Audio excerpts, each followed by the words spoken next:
আসসালামু আলাইকুম এভরিওয়ান, আপনারা সবাই কেমন আছেন?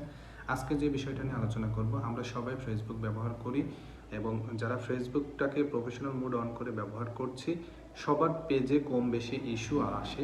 সেই সকল ইস্যুগুলো আমরা কিভাবে চেক করতে পারি সেই প্রসিডিউরটা আজকে আপনাদেরকে দেখাবো। প্রথমে আপনাকে ফেসবুক অ্যাপসের মধ্যে প্রবেশ করতে হবে।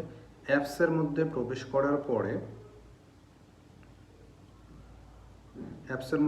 করার পরে আপনি এখানে 3 লাইন মেনু পাবেন।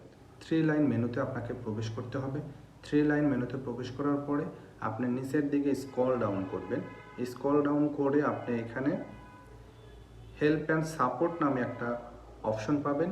হেল্প অ্যান্ড সাপোর্টের মধ্যে আপনি ক্লিক করবেন। হেল্প অ্যান্ড সাপোর্টের মধ্যে ক্লিক করার পরে আপনি আবার দেখতে পারবেন সাপোর্ট ইনবক্স।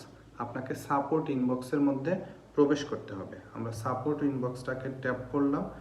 ট্যাপ করার পরে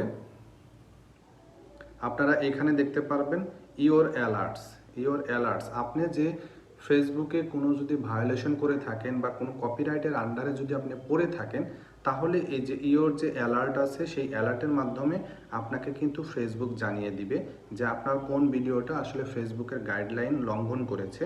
তো আপনি এখানে দেখতে পাচ্ছেন, এখানে অনেকগুলো ভিডিও কিন্তু শো করছে যে এই সকল ভিডিও কিন্তু ফেসবুকের গাইডলাইন লঙ্ঘন করেছে বা কপিরাইটের আন্ডারে কিন্তু পড়ে গিয়েছে।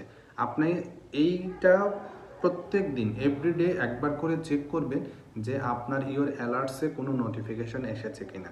সেই নোটিফিকেশনে আপনি দেখতে পারবেন আপনি কত তারিখে এই পোস্টটা করেছেন, সেইটার ডিসক্রিপশন এখানে দেবে।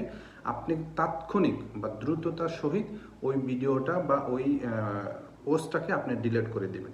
ডিলিট করে দিলে তাহলে আপনার যদি কোনো ইস্যু থেকে থাকে সেই ইস্যুটা কিন্তু রিমুভ হয়ে যাবে। তো আমরা কিন্তু চাইলে খুব সহজেই আমরা এইভাবে আমাদের আইডিটাকে সুরক্ষিত রাখতে পারি।